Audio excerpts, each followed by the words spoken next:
Hello guys, hello. This is for Libra. Okay, Libra, welcome dito sa aking channel.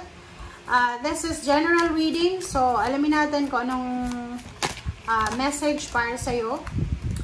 November reading para sa lahat ng Libra. Thank you sa lahat ng Libra na patuloy na nanonood. Bago ka man or dati na. Number 5, stars. Number 14, 5. So, 55. Okay, so dito sa barahang to, Libra, makinig ka. Sa buwan ng November, sinasabi ng baraha, huwag kang masyadong nagpapanik, nag-aalala. Kasi parang nakikita natin dito, may mga Libra na masyado kang nagpapanik, nag-aalala ka para sa mga pangarap mo sa buhay, sa araw-araw, sa future. Dito sinasabi ng baraha na you can manifest your every wishes. Kumbaga, lahat ng wishes mo magkakatotoo yan, depende yun sa'yo. Torn, sinasabi ng baraha sa'yo dito na ikaw yung, kumbaga, may hawak ng kapalaran mo. Walang sino man ang posibleng magdidikta sa'yo or walang sino man ang magsasabi sa'yo na, uy, Libra, ako yung may hawak ng buhay mo. No. So, dito sa barahang to, iwasan natin yung pagpapanik, iwasan natin yung pag-aalala, iwasan natin yung sobra-sobrang pag-iisip. Alright? Focus ka sa kasalukuyan. Ang baraha mo ay pareho ng same kayo ng energy ng Aquarius. Panoorin mo yung Aquarius. Baka resonated ka doon.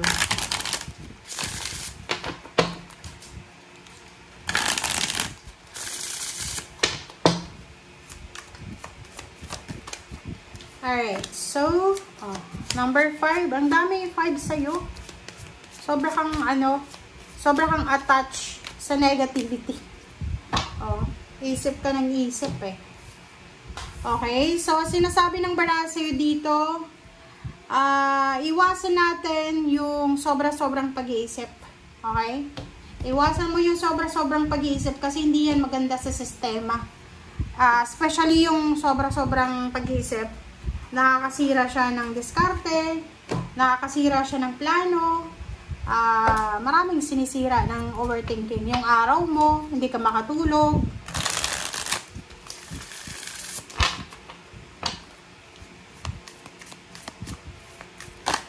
Okay. Relationship, try it again. Kung ikaw ay walang palad or hindi lucky, no to your question. Diba? Sabi sa'yo ng baraha, try again, try and try. Kung pakiramdam mo sa relationship hindi ka swerte, try again. Kung pakiramdam mo sa relationship ay palaging negative yung relationship mo, try again. Diba? Walang masama sa pagta-try and try. Okay? Iwasan mo yung sobrang pag-iisip.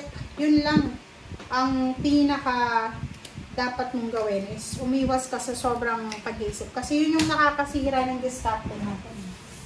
Diba? Okay. So, let's check the last deck.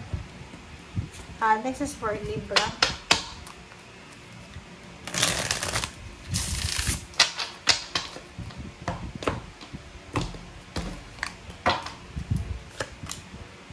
Okay, 10 of Cups.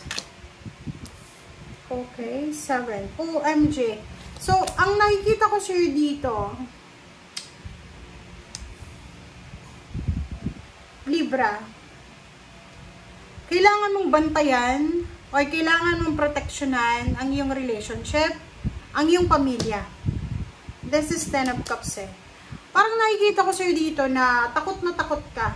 Diba? Pagod na pagod ka na sa pag-aalaga sa pamilya mo. Relationship ba yan? Parang halimbawa na karelasyon mo masyadong pasaway. Maraming mga ginagawa na hindi maganda. Anak, apo, sino ba kapatid, magulang, parang ganun eh. Kasi 7 of Swords dito. Sinasabi ng baraha sa'yo dito na sa usaping relationship, pamilya, possible na nakaranas ka ng emotional problems. Like, for example, nakaranas ka ng isang napakabigat na problema sa pamilya regarding health or regarding sa justice. And siguro yung time na yon, yun yung time na tower talaga, bumagsak yung foundation mo. And yun yung ayaw mo nang maulit. But this time, this November, mag-iingat ka. You need to be careful kasi masaya yung pamilya mo maganda yung takbo ng pamilya mo. Meron ditong 7 of Swords. Merong tao dito na sobrang devil yung energy niya. Ang taong yan ay pwede niyang sirain yung magandang samahan nyo sa pamilya. Ang taong yan ay pwedeng siya ang maging devil, or pwede siyang maging demon, okay, sa pamilya nyo. So, ang taong yan, marami siyang gagawin, sol-sol dito, sol-sol doon, ganyan, ganito. Guguluhin niya yung pamilya mo hanggang sa masira to. So, you need to be careful. Huwag kang masyadong magtitiwala kung sino-sino yung mga taong yan na nagkwento sa'yo. Diba? Alright, so Justice, the Sun, and Emperor. Sabi sa'yo you have the power, you have the, you have the authority diba? You have the authority, ikaw yung masusunod. There's parang nasa kamay mo yun Nasa kamay mo kung paano mo gagawing masaya ang buhay mo. Nasa kamay mo yun kung gusto mo ng balance lang sa buhay mo, like, diba? Alam naman natin yun alam natin ang tama at mali.